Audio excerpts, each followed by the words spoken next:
Bom, pessoal, agora a gente vai dar sequência em nossas palestras com a professora Fernanda Mombrini Pigatti. Ela falará um pouco sobre laser terapia no tratamento de mucosite oral. Fernanda Mombrini é cirurgiã dentista pela Unifal de Minas Gerais, mestre especialista em patologia bucal pela FOB-USP, doutora em patologia bucal e estomatologia básica aplicada da FAUSP, habilitada em laser terapia pelo Lelo USP, professora de odontologia da Universidade Federal de Juiz de Fora, Governador Valadares, professora de odontologia nesse mesmo lugar, coordenadora do CELAM, Centro de Laserterapia Aplicada à Odontologia. Valadares, e eles me convidaram para falar para vocês sobre fotobiomodulação no tratamento da mucosite oral. Mas antes da gente falar, então, da mucosite oral, né, a gente deve lembrar que na última publicação do INCA, agora de 2020, há uma estimativa de que para cada ano do triênio, 2020 até 2022, a gente tem aí 625 mil novos casos de câncer, né, câncer como um todo. Então, é um número bem significativo e, com certeza, nós, profissionais da saúde, a gente, em algum momento da nossa vida, a gente vai se deparar com um paciente que tenha câncer ou que já teve câncer e passou por algum tratamento oncológico. Então, é de extrema importância a gente saber dos tratamentos disponíveis para os diversos tipos de câncer e também algumas das complicações, como a mucosite oral.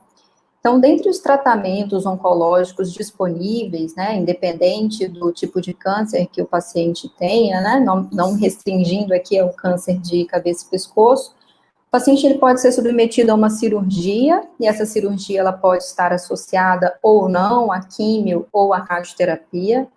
A quimioterapia, que é um tratamento sistêmico, a radioterapia, que é considerado um tratamento coadjuvante, e além disso existem aí a imunoterapia, a hormonioterapia, e dependendo se o paciente tiver um câncer hematológico, ele pode ser submetido a um transplante de medula óssea, e para que ele receba essa medula, ele passa por um processo de condicionamento, né, para que ele não tenha uma rejeição. Bom, então esses tratamentos, eles visam a cura do paciente, né, então, eles vêm na tentativa de destruir essas células cancerígenas, só que os tratamentos, eles não sabem distinguir o que é célula normal, que a gente vai chamar aqui de boa, tá? E as células cancerígenas, que seriam as células ruins. Então, esse tratamento, ele também traz alguns problemas. E aí, o nosso papel como dentista é prevenir e até diminuir a severidade dessas complicações orais, oferecer uma terapia, um tratamento que seja seguro, que seja efetivo e que seja minimamente invasivo, porque o mais importante para esse paciente é que ele seja curado do câncer. Além disso, é interessante que a gente ofereça um tratamento de baixo custo e que tenha uma resposta rápida. Se a gente pensar, então, na quimioterapia, que a cada 21 dias esse paciente vai receber um novo ciclo, por exemplo, a gente precisa que a resposta seja rápida. Esse paciente, ele precisa ter uma qualidade de vida e ele tem que conseguir se alimentar nesse período de tempo. E, consequentemente, a gente vai melhorar a qualidade de vida do paciente. Eu vou mostrar mais para frente para vocês exemplos de mucosite oral, mas eu gosto de falar para os meus alunos que se você já teve uma afta, e você provavelmente já teve, dói pra caramba. A mucosite é como se fossem diversas aftas e bem extensas, distribuídas por toda a mucosa oral. Então, dói demais, dificulta a fala, dificulta a alimentação, e o que a gente quer é que esse paciente esteja bem para que ele consiga fazer o tratamento completo e se cure do câncer o mais rápido possível. Dentre as complicações orais do tratamento antineoplásico, né, a gente tem as complicações que a gente chama de aguda e as complicações que são tardias, ou seja, depois que o paciente termina o tratamento, ele apresenta algumas dessas complicações. Então, dentre as agudas, a gente tem a disgeusia, que é uma alteração no paladar, e vocês tiveram agora uma palestra com um nutricionista, eu escutei o finalzinho. Então, o paciente, ele não sente gosto de nada.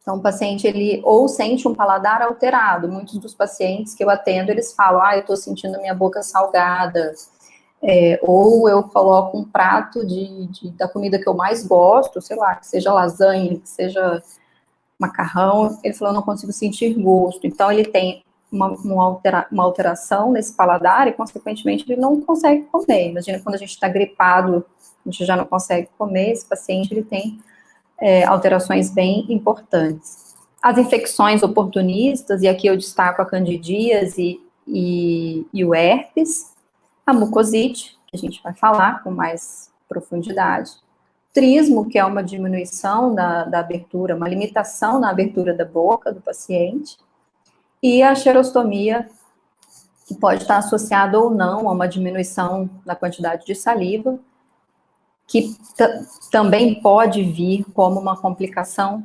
tardia. Dentre as tardias, a gente tem a cárie associada à radiação, né, que é chamada de cárie de radiação, a osteonecrose associada a alguns dos medicamentos que esse paciente toma, principalmente para evitar metástases ósseas, a osteoradionecrose, que vai estar associada à radiação, principalmente na região de cabeça e pescoço, e, como eu já falei, a xerostomia e hipossalivação também pode vir tardiamente. O paciente, depois que finaliza o tratamento, ele pode apresentar, então, tanto uma sensação de boca seca, que é a xerostomia, quanto uma real diminuição na quantidade de saliva, que é a hipossalivação. E todas essas complicações orais, elas podem afetar a tolerância ao tratamento. Então, se o paciente tem pensando na mucosite, né, se ele tem diversas lesões em boca, ele não vai se alimentar bem, ele perde peso, e aí, muitas vezes, o tratamento, por conta da mucosite oral, é interrompido. Além disso, o paciente tem um aumento da morbidade e da mortalidade. E, como eu disse, né, diversas aftas extensas por toda a boca. O paciente tem qualidade de vida zero. A dor é muito intensa e dificulta o paciente falar, dificulta o paciente se alimentar. Mas o mais importante é que o paciente interrompe mesmo o tratamento, tá? Então, a gente atua, claro que o nosso objetivo é dar uma qualidade de vida melhor para esse paciente, mas a gente quer que ele termine o tratamento o mais rápido possível. Então, a gente não quer que ele interrompa o tratamento oncológico. E falando especificamente agora da mucosite oral, esse é um trabalho do Scully, de 2006, que mostra bem como que acontece e quais são as fases, então, da mucosite oral. A mucosite oral é uma lesão inflamatória que responde, então, à toxicidade dos medicamentos, de alguns medicamentos quimioterápicos e também da radiação na região de cabeça e pescoço. E, com isso, as células do epitélio, elas diminuem ou até param de se dividir. Com isso, o paciente, ele tem úlceras, né, como eu falei para vocês, que parecem aftas, né, ele tem úlceras, e mesmo se a gente não fizer nada, essas úlceras, elas vão cicatrizar. Mas se vocês analisarem aqui comigo, então aqui no dia 0, né, o paciente recebeu, então, o ciclo de quimioterapia, ou então ele foi submetido à radioterapia, e aí ele vai ter, então, primeiro uma resposta inflamatória a essa radiação ou a esse determinado medicamento, e a partir daí ele tem, então, uma amplificação dos sinais dessa radiação ou dessa droga, que vai diretamente para as células da camada basal, e por volta, então, a partir do dia 6, esse paciente, ele começa a ter uma diminuição, ou até interrompe mesmo a divisão celular das células da camada basal, e esse paciente, ele vai ter úlceras. Essas úlceras, elas muitas vezes são infectadas por bactérias que vivem normalmente na nossa cavidade oral, e aí por volta do 15º, 16º dia, o paciente sofre um processo de cura com a reepitelização dessa mucosa. Então, mesmo se a gente não fizer nada, o paciente vai ter uma cicatrização, tá? E o objetivo do cirurgião dentista numa equipe multidisciplinar no tratamento de um paciente oncológico não é evitar 100% que não vai ter mucosite. Eu não posso afirmar para o meu paciente que ele não vai ter mucosite a partir de um tratamento com laser terapia. Mas eu posso garantir que essas lesões elas vão vir bem mais brandas e eu consigo controlar também a dor desse paciente. Então, o saldo já é bem positivo. Bom, o paciente ele pode variar, né? Porque mesmo se a gente pegar 2 pacientes do mesmo sexo, da mesma idade, com o mesmo índice de massa corpórea, com o mesmo tipo de câncer, submetido ao mesmo tratamento, o paciente ele vai ter manifestações distintas, né? Da mesma forma, é o limiar de dor. Então, o paciente ele pode ter um leve desconforto ou uma dor intensa. O que a gente costuma fazer é mostrar para o paciente uma régua mesmo, que vai de 1 a 10, que é a escala visual analógica de dor, e a gente pede para ele apontar de 0 a 10 quanto que está a dor dele. Na maioria das vezes o paciente chega com uma dor 10. E aí o que a gente tenta é diminuir a ulceração e também diminuir essa dor. O início dos sintomas da mucosite oral, ele se dá por volta do 5º ao 7º dia após o primeiro ciclo da quimioterapia e por volta de 2 semanas após o início da radioterapia. E a recuperação, como eu disse para vocês, ela vai se dar mesmo que a gente não faça nada. Para a quimioterapia, 14 dias após a infusão da droga, e para a radioterapia, de 2 a 3 semanas após o término. Então, a radioterapia na região de cabeça e pescoço era feita diariamente, então de segunda a sexta, só pula os finais de semana, em média de 35 a 39 sessões. Então, o paciente vai ter lesões a partir da segunda semana, e ainda, depois que terminar, ele mantém aí as lesões por mais 2 ou 3 semanas. Não existem fatores de risco bem estabelecidos para mucosite oral, como eu disse, né, alguns pacientes, eles podem ter lesões, e lesões muito graves, outros pacientes não, então isso também depende muito da resposta de cada paciente. Mas essa tabela, então, eu adaptei a partir desses trabalhos, né, que eles relacionam alguns fatores, tanto relacionados ao paciente, quanto fatores relacionados à terapia. Então, o que foi visto, né, que a idade pode influenciar, então, crianças tendem a ter mucosite muito mais severa, as mulheres parecem ser mais suscetíveis do que os homens. Além disso, a genética pode estar relacionada, né? Alguns indivíduos, eles têm uma suscetibilidade maior à deleção de alguns genes que são responsáveis pelo controle do estresse oxidativo das células. Então, alguns pacientes, eles vão ter uma suscetibilidade maior à mucosite.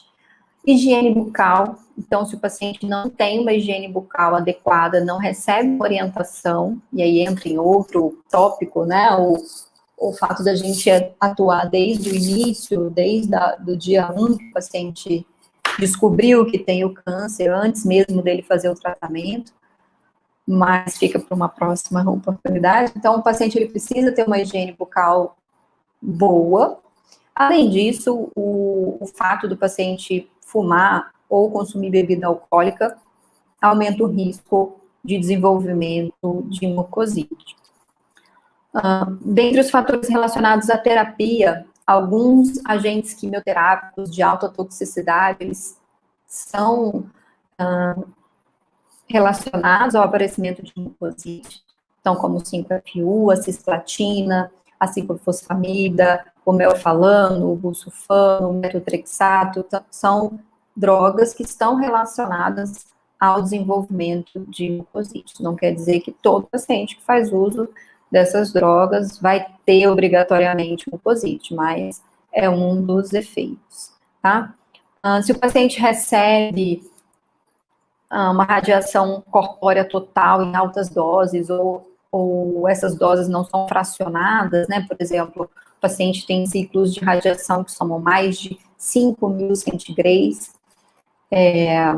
infusões contínuas das drogas ou administrada em uma única vez, associação da químio com a radioterapia, e aqui a radioterapia principalmente, né, como a gente está falando de mucosite, oral, a radioterapia na região de cabeça e pescoço, então chega a 90% o índice de pacientes que fazem químio e radioterapia na região de cabeça e pescoço, ao aparecimento de mucosite oral. E alguns agentes, como o já dito metotrexato, para doença do enxerto contra-hospedeiro durante o condicionamento de medula óssea. Então, a gente tem alguns quimioterápicos, resumindo, né, alguns quimioterápicos que estão mais relacionados, se eu tiver altas doses de radioterapia ou uma radiação total do corpo, associação de químio com rádio, tudo isso favorece o aparecimento de mucosite oral. E aí existem diversas tabelas que classificam as mucosites orais, mas a mais utilizada e a mais fácil de ser levada para a clínica é a classificação sugerida pela OMS, que divide, então, a mucosite em 4 graus. Então, no grau 0 é o ideal, né, que o paciente não tem nenhum sinal, nenhum sintoma da lesão. No grau 1, o paciente vai ter dor e eritema, pode ter, né, dor, mas ele tem eritema, mas ele não tem as úlceras visíveis. Então, a gente consegue ver que esse epitélio ele já está danificado, seja pelo quimioterápico, pela radiação. No grau 2 já aparecem as úlceras, e o que vai me dizer se é o grau 2 ou o grau 3 é a capacidade desse paciente de ingerir uma dieta sólida. Então, se ele tem úlceras e ele consegue se alimentar com alimentos sólidos, ela é grau 2. Mesmo se o meu paciente tiver úlcera por toda a mucosa. Mas, às vezes, o meu paciente tem uma única úlcera em região de orofaringe, na maioria das vezes, e ele não consegue se alimentar de alimentos sólidos, ele só consegue ter uma dieta líquida. Não interessa se é não interessa a quantidade, que vai me dizer se é grau 2 ou grau 3, é a capacidade de ingestão de alimentos sólidos. E o grau 4, que é o que a gente quer evitar com a laser terapia, é que o paciente ele não consegue mais se alimentar via oral. Então, o paciente ele precisa de um suporte parenteral e ele precisa de uma analgesia contínua. Então, é isso que a gente não quer que o paciente chegue neste grau, no grau 4. Então, como eu costumo falar para os meus pacientes, e eu sou bem sincera para eles, eu não tenho, eu já tive o sonho de princesa de nenhum deles desenvolver mucosite. Mas hoje eu estou muito feliz se eles não chegarem no grau 4. Já estou bem satisfeita. Porque nesse grau 4, muitas vezes o paciente está internado.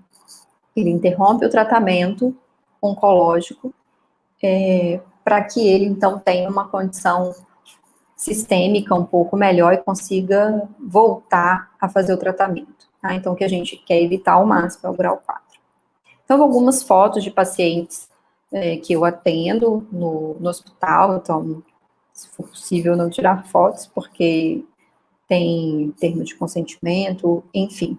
Então, esse paciente aqui, ele tinha um câncer de orofaringe, e se vocês observarem, a gente consegue ver eritema na borda de língua, ele tem uma candidíase aqui, mas não era bem isso que eu queria mostrar, era mais a orofaringe, mas era um paciente que estava com sobrepeso, então, mesmo abrindo bem a boca, não dava para ver.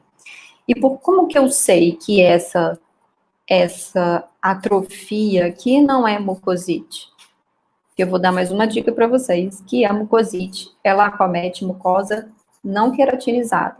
Então, vai acometer borda de língua, assoalho, mucosa labial, mucosa jugal, palato mole, mas não acomete região queratinizada, como gengiva inserida, palato duro e dorso de língua, tá? Então, esse paciente, ele tem eritema, mas ele tem dor, mas ele não tem úlcera visível. Já no grau 2, né, se a gente observar esse outro paciente, a gente consegue ver já essas úlceras em mucosa não queratinizada, como a mucosa jugal. Ele já tem essas úlceras extensas em mucosa jugal bilateral. E por que é grau 2? Porque ele me conta que ele consegue se alimentar com alimentos sólidos. Bom?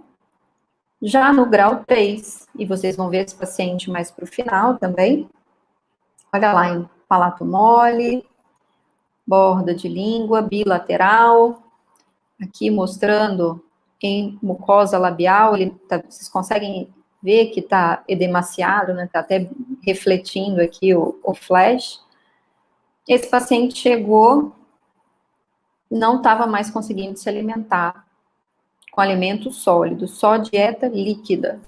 Então, nesse caso, ele é classificado como uma mucosite grau 3. E esse paciente aqui, paciente que já estava internado, né, ele não conseguia nem mostrar todas as lesões, mas mesmo se ele tivesse uma única lesão, ele não consegue mais se alimentar, então ele precisa de um suporte para se alimentar. Se vocês observarem aqui, é onde que estava a sonda dele, bom?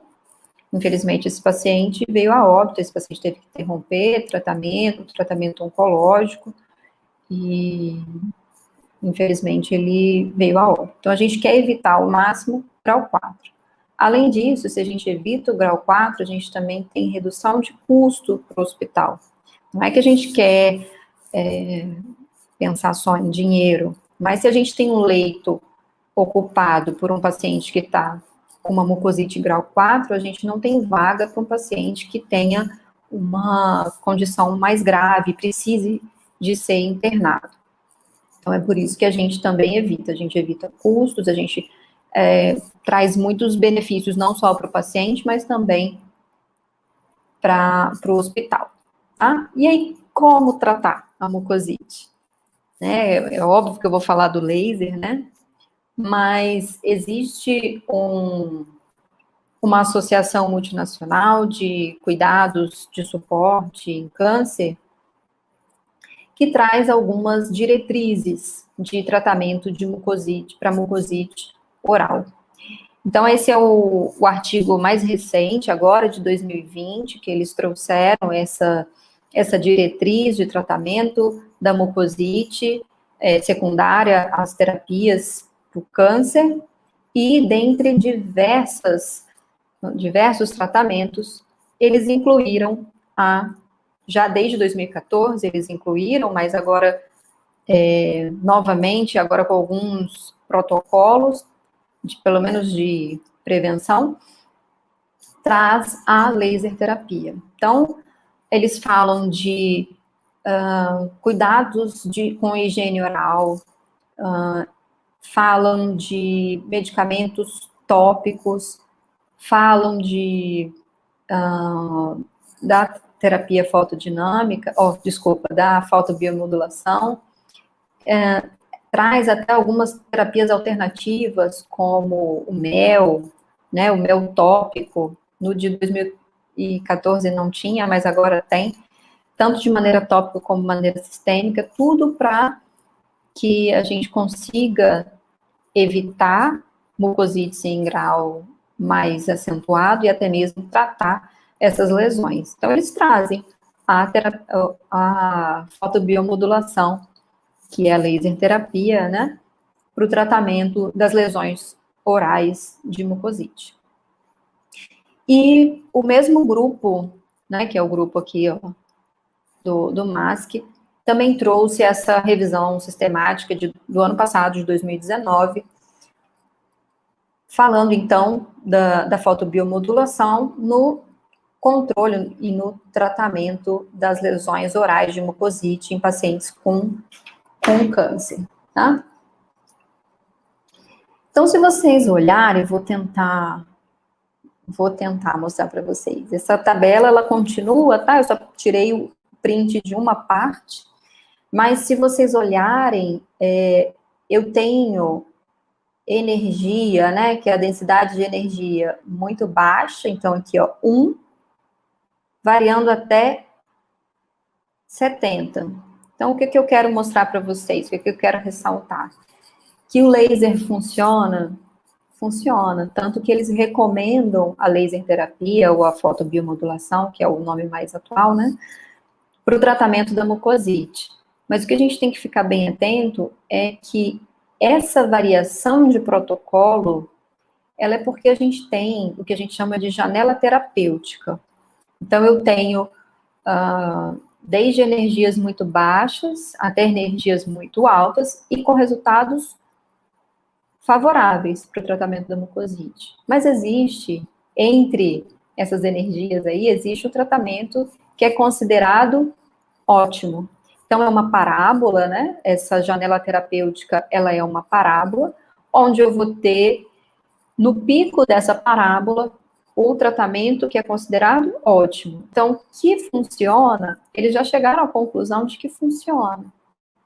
E agora, o que os estudos, eles devem trazer para a gente é qual é o melhor protocolo, né? Porque, já que vocês estão vendo, né, que muda muito essa densidade de energia, para que a gente erre com o laser, a gente tem que errar muito, né? Então, por isso que vocês podem ouvir de diversos profissionais protocolos distintos, mas com resultados favoráveis. Entretanto, um protocolo vai ser melhor que o outro. Então, a gente busca hoje pelo protocolo ótimo. Bom, então, a fotobiomodulação no tratamento da mucosite oral, primeiro, traz economia, já disse para vocês isso, né? Então, a gente evita que o paciente seja internado, a gente evita que o tratamento desse paciente, ele seja prolongado. Tudo bem que tem uma interrupção, mas eu tenho esse paciente dependendo do hospital por mais tempo.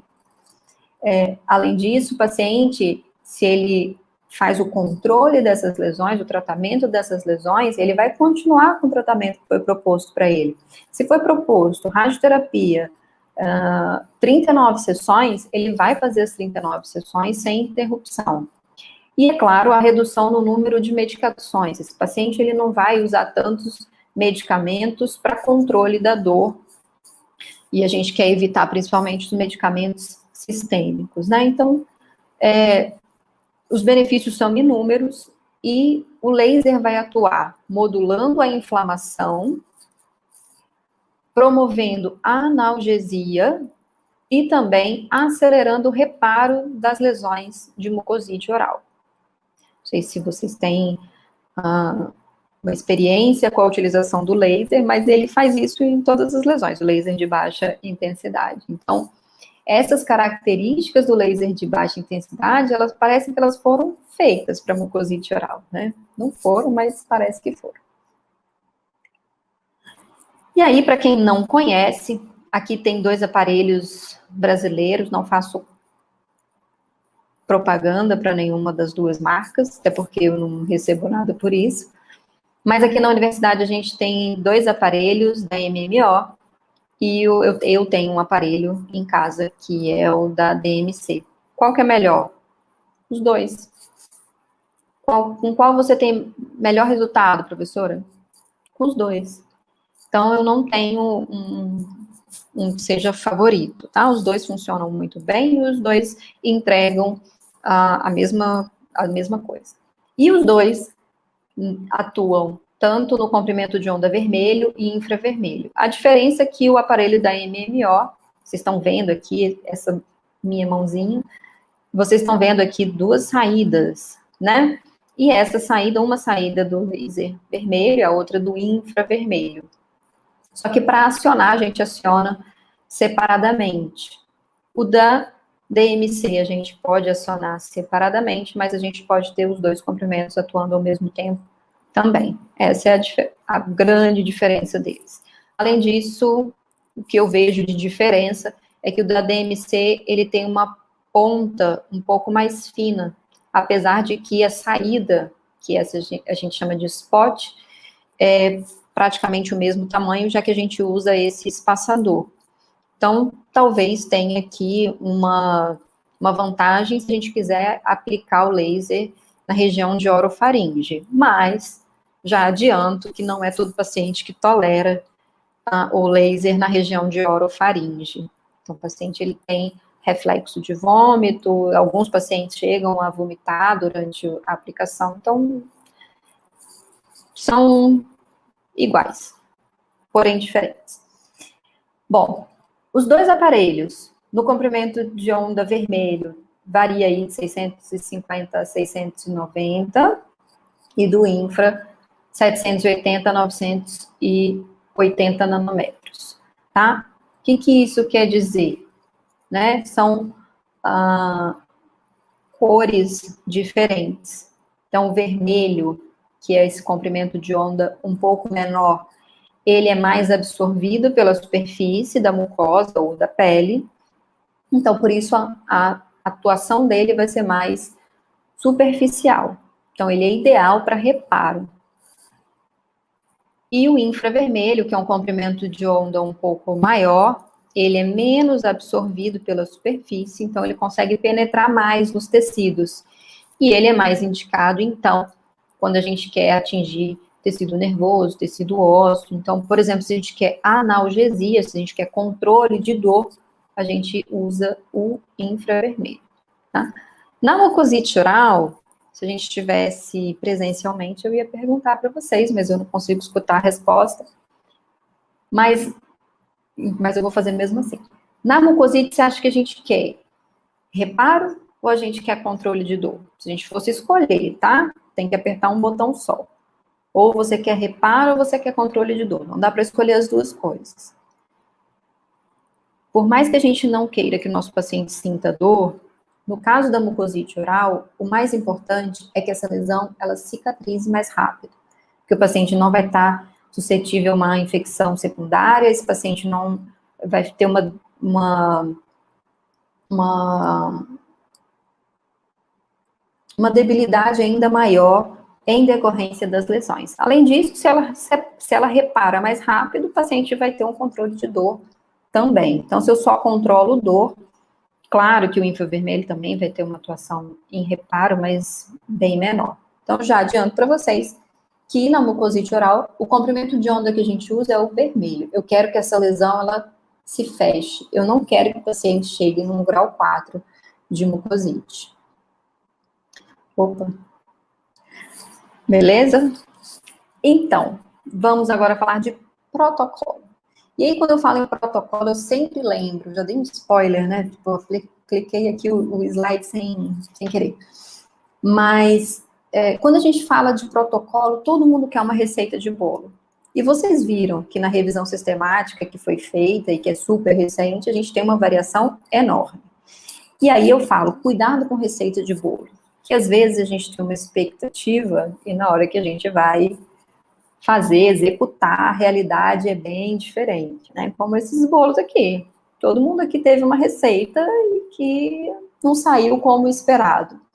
E por que todo mundo que vai falar de laser fala laser, protocolo de laser terapia não é receita de bolo? Eu tenho que conhecer meu equipamento, eu tenho que conhecer meu paciente, e eu tenho que me conhecer se eu for o operador, né? Então, tem variação de aparelho para aparelho, tem variação de paciente para paciente, e tem variação de quem vai aplicar. Se a pessoa que vai aplicar, ela sabe o que ela está fazendo, ela sabe calcular a dose, ela sabe os pontos exatos de aplicação, então é um pouco perigoso protocolo como receita de bolo, como vocês estão vendo aqui. Mas eu vou falar o que eu faço. Não estou dizendo que eu estou certa, que o meu é melhor, só estou dizendo que é feito aqui em Governador Valadares e que tem dado certo para a gente. Bom, para nossa realidade tem dado certo. Então, a gente sempre começa no primeiro dia da radioterapia ou no primeiro ciclo da quimioterapia, aí vai depender do protocolo de tratamento desse paciente, e a gente só finaliza no último dia da rádio ou da químio ou completo reparo tecidual. E aqui vai o que eu sempre falo para os meus alunos. A gente tem que saber distinguir o que é o mundo ideal do mundo real. No mundo ideal, a gente faria até o completo reparo tecidual. Mas muitos pacientes aqui, eles são de outras cidades, então eles só vêm para fazer o tratamento, muitas vezes ficam em algumas casas que são fornecidas pela prefeitura, enquanto eles fazem o tratamento, então fica longe de família, às vezes vai embora, se não for muito longe, eles vão embora no final de semana, mas eles não podem ficar vindo aqui por mais 2 ou 3 semanas até que essas lesões se reparem completamente. Então, mundo ideal, completo reparo tecidual. Mundo real, a gente faz até o último dia da radioterapia, a gente já pega esse paciente depois que ele fez a radioterapia, né, mais fácil, né? Quimioterapia, se ele estiver lá, e se coincidir, né, os dias, a gente também faz no último ciclo, último dia de quimioterapia. De novo, mundo ideal, tratamento diário, todos os dias, tá? Mundo real, que a gente faz aqui, 3 vezes por semana, e é o que a literatura diz, que o mínimo deve ser 3 vezes por semana. Mas eu já vi um protocolo de 1 vez por semana, porque às vezes era a realidade daquele centro, ou daquela pesquisa, ou daquela clínica, tá? Eu não vou dizer que o paciente, com 1 vez por semana, ele não vai ter um benefício. Vocês viram que tem uma janela terapêutica muito grande, tanto de energia, quanto para frequência, mas não é o mais adequado, tá? O que a gente faz aqui é 3 vezes por semana, porque é a nossa realidade. Bom, então a gente vai de segunda, quarta e sexta no hospital pela manhã. Então a gente atende esses pacientes 3 vezes por semana no período da manhã. Então lembrando que eu como professora, eu tenho outras atividades como a aula, eu tenho clínica, eu tenho também todas as atividades administrativas e também de casa, de vida. Então, eu só consigo ir junto com os alunos, obviamente, não vou sozinha, 3 vezes por semana. E como a gente faz? A gente faz aqui, tá? De acordo com o que eu aprendi no meu curso de habilitação e também outros cursos que eu fiz, todos no Lelo, lá na USP, que são 78 pontos de aplicação.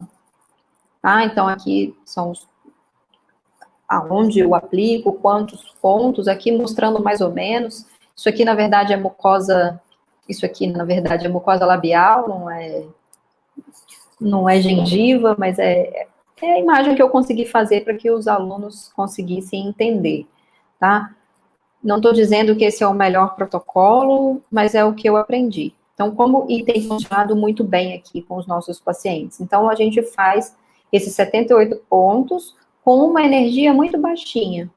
Então, só para vocês terem uma ideia, a gente aplica por 3 segundos o laser em cada um desses pontos, tá bom? Então, uma energia baixa. E agora, alguns casos, né, que vocês querem ver paciente, eu também estava aqui doida para ver os pacientes. Então, essa paciente, ela chegou, não sei se vocês estão conseguindo ver, mas ela tem uma ulceração aqui em mucosa jugal posterior, em borda de língua, e aí a gente olhando, né, julgando só pela lesão, falaria, nem tá ruim, nem tá tão ruim assim. Só que essa paciente já estava com uma mucosite grau 3, ela não conseguia se alimentar com alimentos sólidos. E aí, se vocês lembrarem do que eu disse, da escala visual analógica de dor, ela apontava para o 9. Então, quase a pior dor possível, né, que seria o 10. Ela apontou no 9. E se vocês observarem mais uma coisa, se vocês forem bem criteriosos, vocês vão ver que a higiene dela não estava das mais adequadas, né? A gente consegue ver por essa imagem. É claro que estamos lá com um projeto de extensão de laser e a gente poderia simplesmente aplicar o laser e ir embora. Mas, seguindo as diretrizes do MASC, não é só a laser terapia. O laser, ele é um coadjuvante. Então, existem uma série de manejos para que esse paciente ele tenha uma resposta mais adequada. Então, a gente orientou quanto à higiene e a gente prescreveu também um bochecho com um corticoide que também tem anestésico, que é a benzidamida, para que ela tivesse uma redução e conseguisse se alimentar. E depois a gente fez, e obviamente a gente também fez a laser terapia, tá?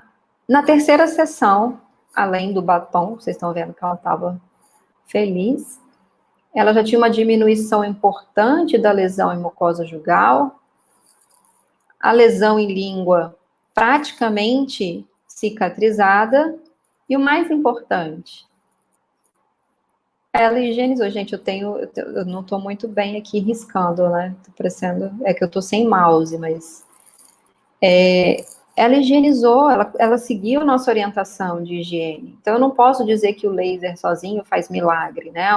Uma série de condutas que a gente tem com o paciente, visando a melhora, não só das lesões, não só para dizer que o laser funciona, mas para que ela não tenha uma piora dessas lesões e tenha que ser internada porque não consegue se alimentar. Ela reduziu, então, o grau de mucosite para um grau 2, ela estava conseguindo se alimentar com alimentos sólidos, mas ela ainda tinha lesões ulceradas, e a dor dela de 9 foi para 6, foi para 0? Não foi, mas diminuiu bastante, então já é uma vitória. Esse paciente, ele tinha úlceras em palato mole, eritema e ulcerações em palato mole, e ulcerações extensas em borda de língua. Então, esse paciente, ele estava também num grau 3, ele não conseguia se alimentar, e nem tanto pelas lesões língua, apesar de clinicamente elas parecerem piores, mas o que impedia ele de se alimentar com alimentos sólidos eram as lesões de orofaringe, de região de palato mole e orofaringe. E a dor dele era uma dor 10. Então, o limiar de dor de um paciente para o outro varia, tá? Esse paciente classificou como a pior dor possível. Mas esse paciente, ele era um paciente um pouco rebelde. Ele não gostava muito de ficar pro laser. Mas ele viu que, a partir da quarta sessão, então, ele tinha eritema em orofaringe e as lesões de borda de língua totalmente cicatrizadas. E a dor dele, que era 10, caiu para 5, então caiu pela metade. Essa paciente é uma paciente xodó, porque essa, ao contrário do paciente anterior, essa adorava ir para o laser, ela já recebeu alta, graças a Deus. E aí ela tinha lesões difusas, né, aqui mostrando que ela tinha uma quelite angular, né, ela tinha candidíase também associada, ela tinha lesões em mucosa labial superior, e essa lesão em mucosa labial inferior, ela era muito refratária a todos os tratamentos. E aí, um dia, ela chegou no consultório com uma toalhinha, né, moço, na verdade, chegou com essa toalhinha em mãos, e a gente começou a observar, toda vez que a gente chegava, ela estava na sala de espera com essa toalhinha, e era a mesma toalhinha. Então, já tinha uma cultura ali de bactérias, e, consequentemente, teve uma infecção secundária, uma infecção bacteriana secundária nessas lesões de mucosite. Então, o tratamento tem que ser outro, né? Primeiro, orientar a paciente a não ficar utilizando essa toalhinha, né? Só que se vocês observarem, é uma paciente, não sei se vocês conseguem ver, mas eu garanto para vocês que é uma paciente que não tinha mais dentes, então ela fazia uso de prótese total. E durante o tratamento oncológico, a gente orienta que o paciente fique o máximo possível sem a dentadura, né, sem a prótese, porque ele já está, essa paciente, por exemplo, ela fazia quimio e radioterapia. E ainda ter uma prótese, né, uma dentadura rígida sobre essa mucosa que está recebendo ação de quimioterápicos e de radioterapia, ela ia ter mais lesões ainda. Só que ela ficava com vergonha e ficava com essa toalhinha na boca, mas ela estava causando uma infecção secundária. Quando a gente explicou para ela, né, primeiro a gente conseguiu identificar que estava dificultando a cicatrização das lesões, ela começou a usar toalha de papel. Então, ela usava a toalha de papel e jogava no lixo. E aí, em pouco tempo, a lesão curou, né? Então, se vocês observarem aqui, quarta sessão, que aqui a paciente já vinha fazendo o tratamento anteriormente, tá? Então, a partir do momento que a gente conseguiu identificar, as lesões, elas começaram a cicatrizar. E olha que interessante, né? O palato mole dessa paciente, se a gente olhar no inicial, olha como ele estava bem eritematoso. Isso dificulta a alimentação. E aqui já seguindo aí para uma cura quase completa das lesões. Mas, obviamente, é o que eu falava com ela, que ela falava, nossa, mas toda vez aplico laser, cura, né, eu tenho uma melhora, eu sinto uma melhora, aí segunda-feira piora tudo de novo. Porque o laser, olha o tamanho do laser, olha o tamanho do aparelho que você faz radioterapia, não dá para competir. Então, a gente tenta não deixar que essas lesões cheguem num grau que impeça que a senhora se alimente, mas a gente está aqui trabalhinho de formiguinha. E ela ia e sentia uma melhora, e ela foi a maior divulgadora do projeto, porque ela contava para todo mundo que o laser era milagroso. Não é bem milagre, né, mas faz um bem danado.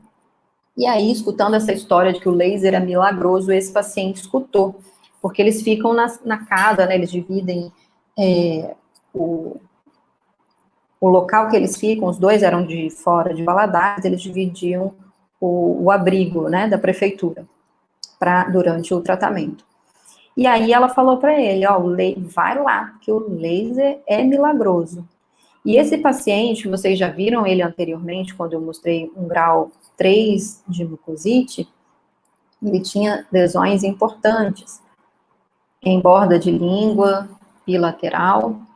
Esse paciente tinha uma condição de higiene bucal muito precária e lesões em mucosa labial, em mucosa jugal, mas ele sentia muita dor e ele não conseguia nem deixar a gente encostar para fazer as fotos, né? Porque para fazer as fotos a gente tem que tracionar a mucosa, ele não aguentava de dor.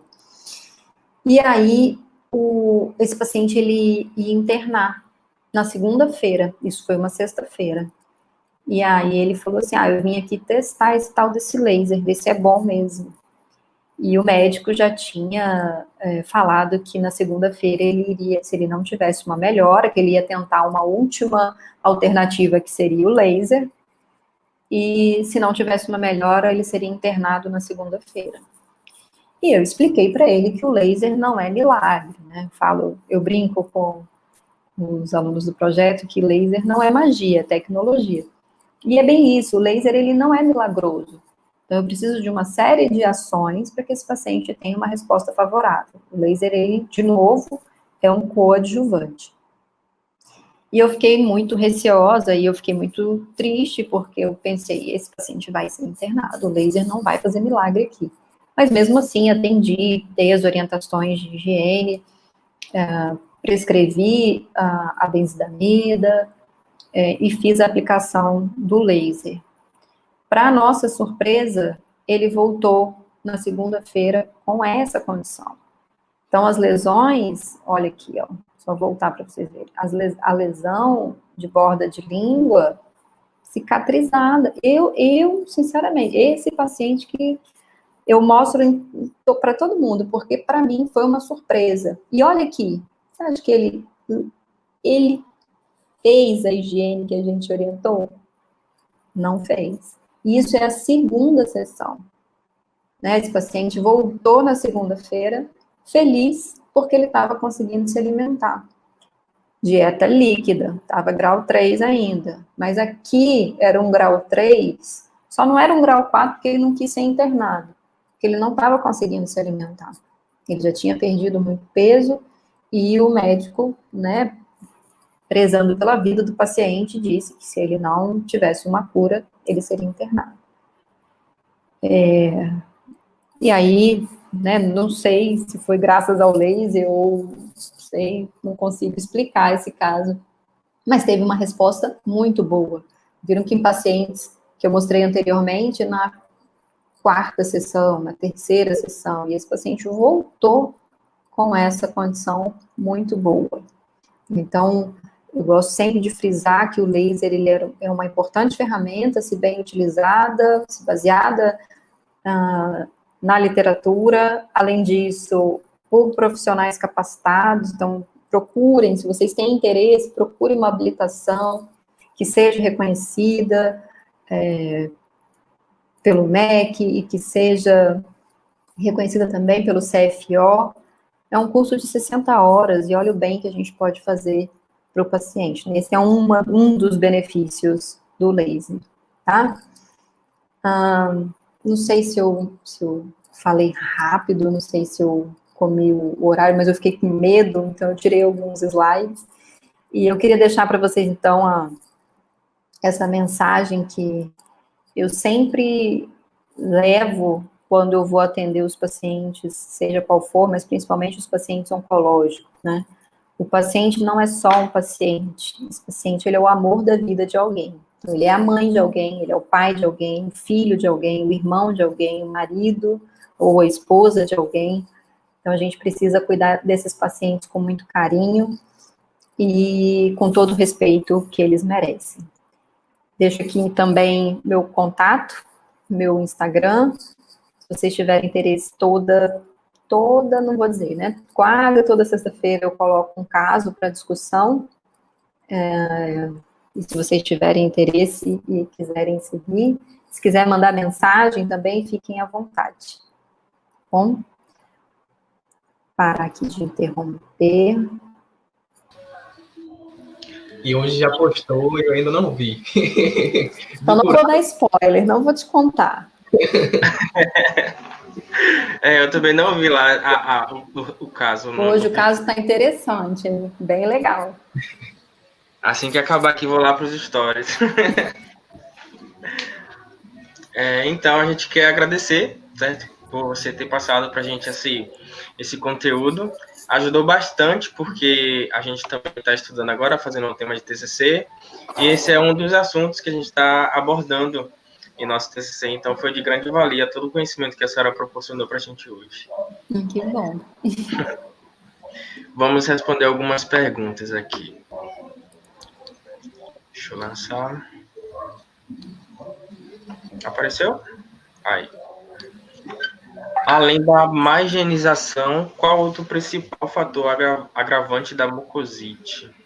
Então, como eu disse para vocês naquele quadro, né, a gente tem desde fatores do paciente, né, então pacientes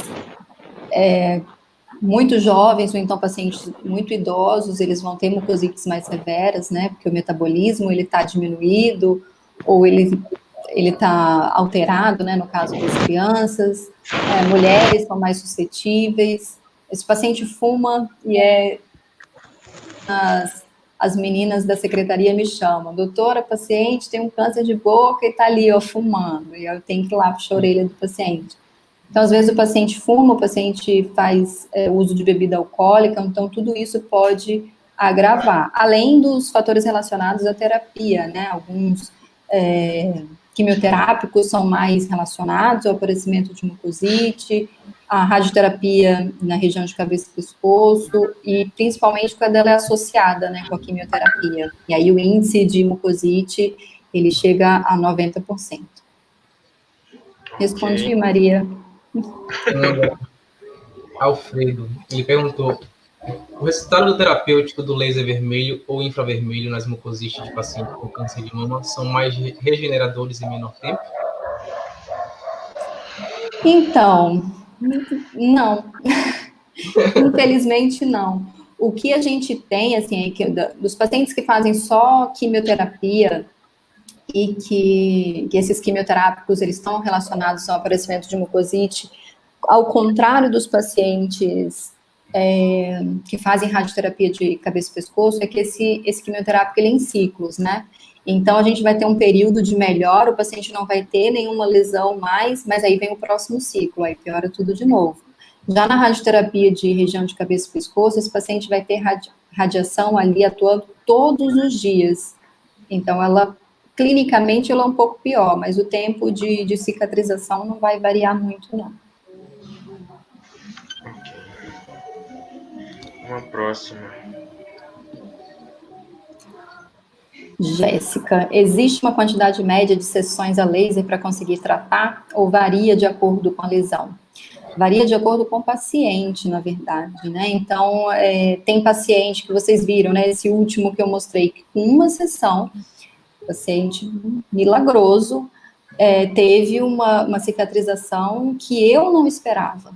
E aí tem paciente que tem uma higienização adequada, que faz tudo o que a gente pede, tudo que a gente orienta, e demora 4 sessões, mas, de novo, se o paciente faz radioterapia de cabeça e pescoço, ele só vai ter a cicatrização completa quando ele terminar o tratamento. É um tiro de canhão da radioterapia e a gente ali é uma espingardinha de água, né? Então, a gente está tentando... amenizar o tratamento para ele, né? E como eu disse, a gente quer trazer um conforto para o paciente e que ele não seja internado por conta da mucosite. Eu já tive a expectativa do meu paciente não ter nenhuma lesão ou dele cicatrizar todas as lesões dele, vou revolucionar com laser. O que eu vejo é que eu consigo manter ele num grau 2, não chega num grau 4. Alguns casos de agravamento, às vezes, coisas bem simples que o paciente não tem conhecimento, como você estava falando da senhora que estava utilizando uma toalhinha na boca e estava agravando mais ainda sem saber que era aquele motivo. Isso é verdade. Muitos têm receio, né, de fazer higienização, e vocês viram que aquele último paciente não teve nenhuma adequação pré-tratamento radioterápico, né, não teve um tratamento odontológico pré-radioterapia, que não é o mais indicado, né, então vai variar de paciente, na verdade, nem tanto o tamanho da lesão, mas a resposta de cada paciente. Ok, a próxima aqui, da Ayla. De qual maneira o paciente grau 4 de mucosite se alimenta? Por sondas. Então, esse paciente, ele é internado e começa, então, uma alimentação via sonda. E aí, dependendo do tipo de sonda, o médico que vai ver ali qual que é o tipo de sonda que vai colocar nesse paciente. Se vai ser uma sonda interal ou se vai ser diretamente no estômago do paciente, aí vai depender aí do tipo de câncer e do tipo do paciente também. Vai avaliar também o estágio que está o paciente, Sim. tudo isso leva em consideração. A outra pergunta dela também, da Ayla. Por que o paciente em quimioterapia é mais sujeito a mucosite que o na radioterapia? Mas eu disse isso. Se eu disse isso, eu falei, eu comi bola aqui, porque, na verdade... Ela falou o contrário.